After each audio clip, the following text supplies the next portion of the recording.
Morning, sir. Are you Jamal Joseph? Yes, ma'am. And Mr. Joseph was previously in court, entered pleas of guilty to, in two cases, to burglary of a habitation, and those were both first-degree felony offenses. I've received the pre-sentence report. Has everyone had an opportunity to review that report? Yes, Your Honor.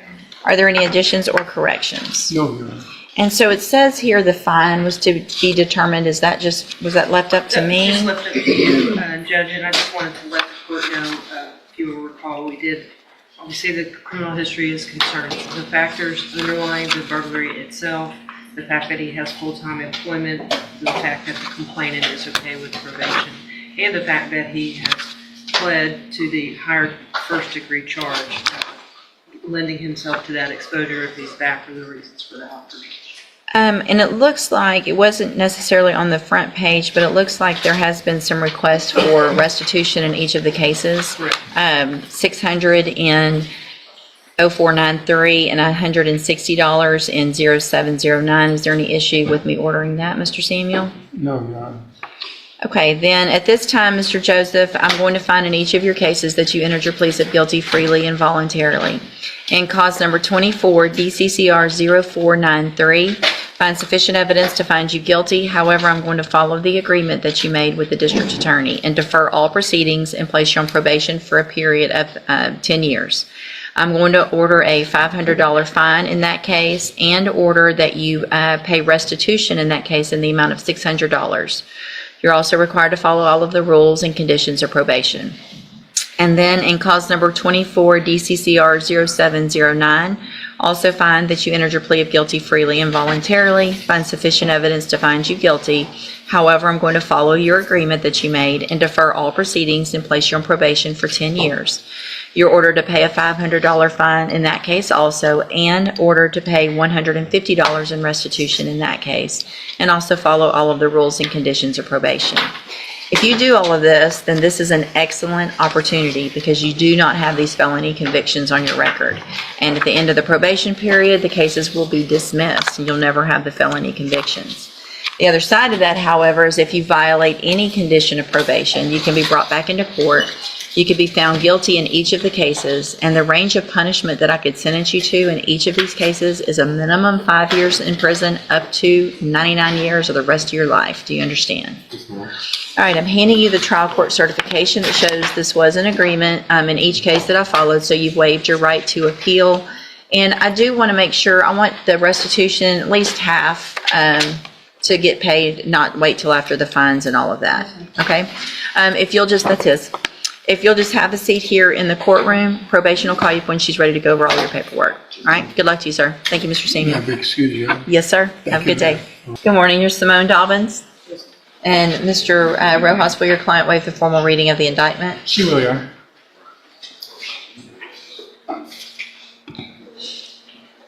Ms. Dobbins, in cause number 24, DCCR 0504, you're charged with the state jail felony offense of driving while intoxicated with a child passenger under 15, and that's from December 9th of 2023. And how do you plead to that charge? Are you pleading guilty freely and voluntarily? And are you pleading guilty because you actually did what they've charged you with? I have here on the computer some documents that have your signature on them that the state has marked as exhibit number 1. Before you sign these, did you go over them with Mr. Rojas? Do you fully understand them? And do you understand, if I follow the agreement that you made with the district attorney, that you'll be waiving or giving up any right to appeal? And it looks like the agreement that you reached is for a 2-year term in the state jail prison, but that would be probated. You'd be on probation for 4 years. You would be ordered to pay a $500 fine to follow all of the rules and conditions of probation, including having an auto ignition interlock device on any vehicle that you drive. Is that your understanding? Do you also understand, if you're not a U.S. citizen, that a plea of guilty or no contest may result in your deportation, exclusion from admission to the country, or denial of naturalization under federal law? State tenders number 1. No objection. It's admitted. Any evidence that Ms. Dobbins is not competent? No, Your Honor. All right, ma'am, I'm going to find that you entered your plea of guilty freely and voluntarily. Find that you're mentally competent and you understand the nature and the consequences of your plea. Find sufficient evidence to find you guilty. However, I'm going to reset your case so that the probation department can do a pre-sentence report. That'll give me more information about you and your case, and then we'll come back later for sentencing. You need to stop and talk to probation on your way out of the courtroom today, and she's sitting at that desk right there. Okay, see you back at sentencing. And then, Mr. Rojas, you have Joseph Gilbo sentencing. Good morning. Are you Isaiah Brown? And Mr. Brown, this is your initial appearance in cause number 25, DCCR 0356. You're charged with a third-degree felony offense of abandoning.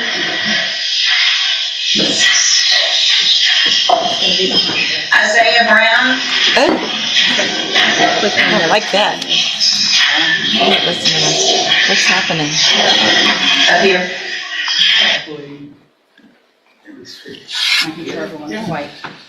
Wow. Okay, let's start over. Mr. Brown, in cause number 25, DCCR 0356, you're charged with a third-degree felony offense of abandoning or endangering a child with the intent to return from February 9th of 2025. And since you've made bond in your case, have you had an opportunity to try to hire a lawyer? I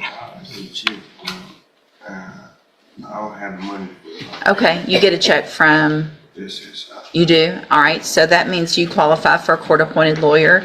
And so what I'm going to do is have you have a seat just for a minute, right over here in the courtroom. You have it? Never mind. He's already on my phone. Come right in front of her. She's going to let you know who your lawyer is going to be and what you need to do, okay? All right, sir, you Thomas Johnson? Yes, ma'am. And Mr. Johnson, this is your initial appearance in cause number 24, DCCR 2265. You're charged with a third-degree felony offense of evading arrest or detention with the use of a vehicle from September 8th of 2024. Yes. Since you've made bond, have you had an opportunity to try to hire a lawyer? I have not. Okay. What do you mean when you say you've had a long morning already? My foot, I had some metal fall out yesterday, so everywhere I'm going, I'm hobbling around, so it's just hard to get around on it right now. Okay. Give me just a second to check something. It makes for moving not so pleasant. If I test you this morning, you gonna have anything in your system? No. Let's double check that before we go forward. Have a seat over in the jury box, please. Good morning, ma'am. Are you Michelle Johnston? Yes. And Ms. Johnston, this is your initial appearance in cause number 23, DCCR 2260. You are charged with, give me a second, theft of service,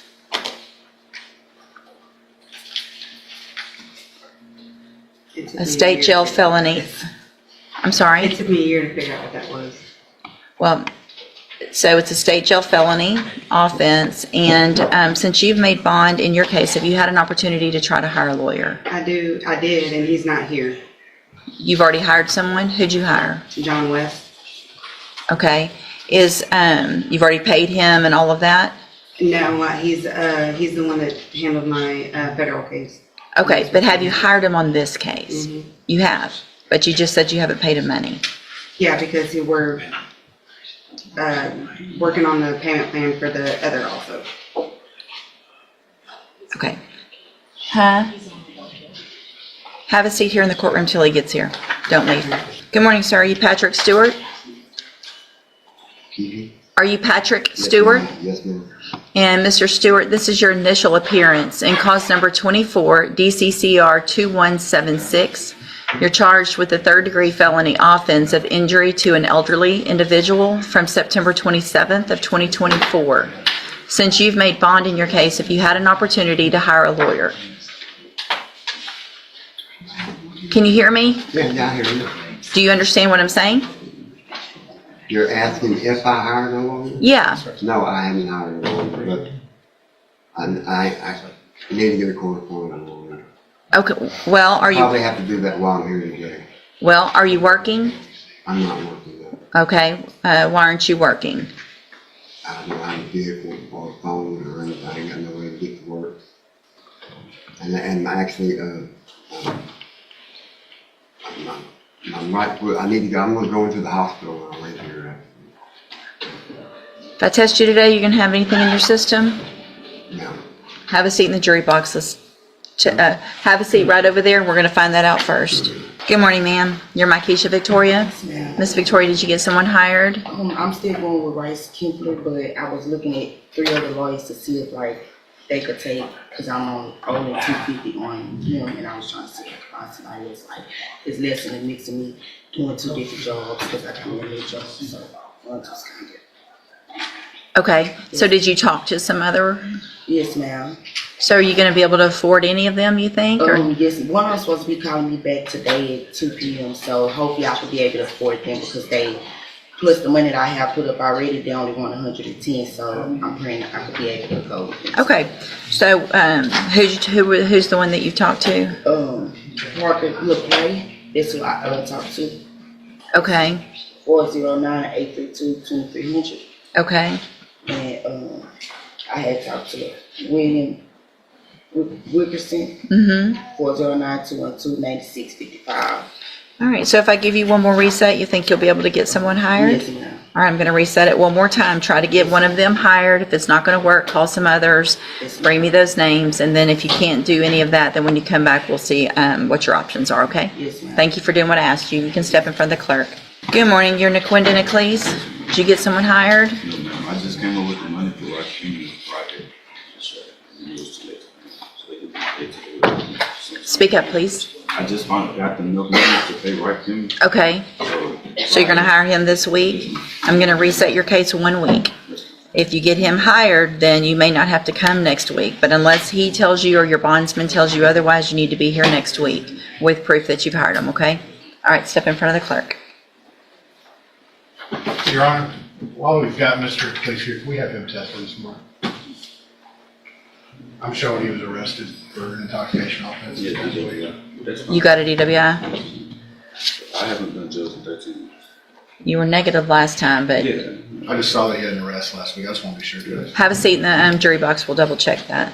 Good morning, ma'am. You're Sarah Henderson? Good morning, yes, ma'am. Did you get someone hired, Ms. Henderson? No, but I have people that I talk to and I wrote them down. Okay, tell me who you talked to.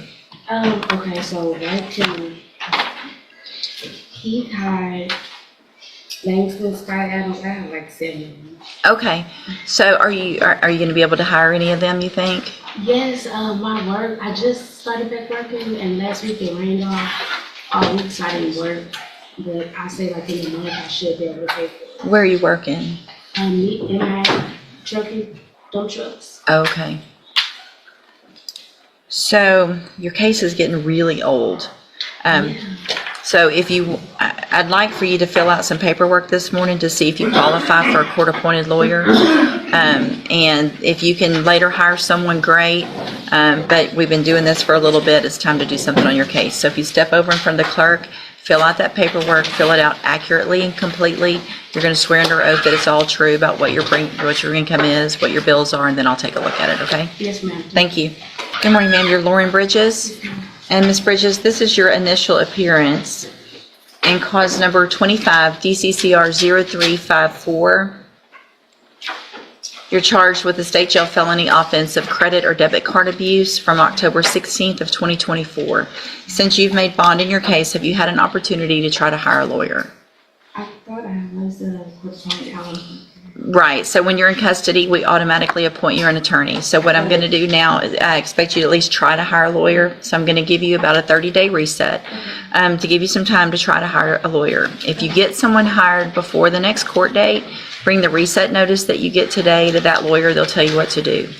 If you're unable to hire someone before the next court date, then I'm ordering you to visit with at least 3 lawyers. They all charge different amounts. They have different payment plans. Bring me back the names of the lawyers that you've talked to so I know you're trying and we'll discuss your options. If you don't do that, then when you come back, you run the risk of me raising your bond for not following that court order and you would go back to jail. Do you understand? All right, so step in front of the clerk right here. She'll give you your reset notice. Yes, ma'am. Good morning, ma'am. Are you Desiree Kirks? And Ms. Kirks, this is your initial appearance in cause number 24, DCCR 0518. You're charged with a third-degree felony offense of deadly conduct discharging a firearm from February 9th of 2024. Since you've made bond in your case, have you had an opportunity to try to hire a lawyer? No, ma'am. So what I'm going to do, Ms. Kirks, is reset your case for about 30 days to give you some time to try to get someone hired. Okay. If you get someone hired before the next court date, just bring the reset notice that you get here today to that lawyer and they'll tell you what to do. Yes, ma'am. If you're unable to hire someone before the next court date, I'm ordering you to visit with at least 3 lawyers. They all charge different amounts. They have different payment plans. Bring me back the names of the lawyers that you've talked to so I know you're trying, and then we'll discuss your options. Yes, ma'am. If you don't do that, then when you come back, you run the risk of me raising your bond for not following the court order, and you would have to go back to jail. Do you understand? Yes. All right, if you step in front of the clerk right here, she'll give you your reset notice. Jamarian Martin, good morning. Are you Jamarian Martin? And Mr. Martin, this is your initial appearance in cause number 25 DCCR 0196. You're charged with the state jail felony offense of burglary of a building, and that's from October 3rd of 2024. Since you've made bond in your case, have you had an opportunity to try to hire a lawyer? I can't hear you. Right, so when you were in custody, we gave you a court-appointed attorney, but now that you've made bond, I expect you to at least try to hire your own. So I'm going to reset your case for about 30 days to give you some time to do that. If you get someone hired before the next court date, just bring the reset notice that you get today to that lawyer. They'll tell you what to do. If you're unable to hire someone before the next court date, then I'm ordering you to visit with at least 3 lawyers. They all charge different amounts, they have different payment plans. Bring me back the names of the lawyers that you've talked to so I know you're trying, and then we'll discuss your options. If you don't do that, then when you come back, you run the risk of me raising your bond for not following the court order, and you would have to go back to jail. Do you understand? All right, step in front of the clerk. She'll give you a reset notice. Charles Guidry. Good morning, sir. Are you Charles Guidry? Yes, ma'am. And Mr. Guidry, this is your initial appearance in cause number 23-41646. You are charged, hold on a second, let me get this, with the state jail felony offense of theft and aggregation amounts from January 1st of 2022 through June 30th of 2022. And since you've made bond in your case, have you had an opportunity to try to hire a lawyer? You're working on it? Okay, so I'll give you about 30-day reset to give you some time to get that taken care of. If you do get someone hired, just bring the reset notice that you get today to that lawyer. They'll tell you what to do. If you're unable to hire someone, then I'm ordering you to visit with at least 3. They all charge different amounts. They have different payment plans. Bring me back the names of the lawyers you've talked to so I know you're trying, and then we'll discuss your options. If you don't do that, then when you come back, you run the risk of me raising your bond for not following the court order, and you would go back to jail. Do you understand? All right, step in front of the clerk. She'll give you your reset notice. Good morning, sir. You're Stephen Wilburn. Yes, ma'am. Did you get somebody hired? Been talking to Mr. Hall at the Hall Law Firm. Just trying to raise the $3,000 for the down payment. I got $800 so far. I think a couple more weeks I'll have the rest of it to get to them. All right, because it looks like you've been coming since January. This is your 3rd Yes. time. All right, you need to try to get him or someone else hired before that next court date. Yes, ma'am. All right, your case is getting old. We need to get something moving on it. Yes, ma'am. Step in front of the clerk. Hall, Willard Hall. Good morning, ma'am. Are you Gracie Cassidy? And Mr. Macon, will your client waive the formal reading of the indictment? Yes, sure.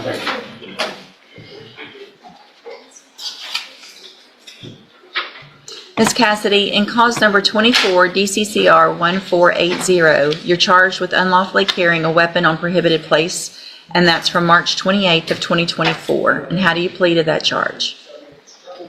Are you pleading guilty freely and voluntarily? And are you pleading guilty because you actually did what they charged you with? I have here on the computer some documents that have your signature on them that the state has marked as exhibit number 1. Before you signed these, did you go over them with Mr. Macon? Yes. Do you fully understand them? And do you understand, if I follow the agreement that you've made with the district attorney, that you'll be waiving or giving up any right to appeal? Yes. And it looks like the agreement that you've reached is for a 4-year deferred adjudicated probation. You would have a $500 fine and be required to follow all of the rules and conditions of probation. Is that your understanding?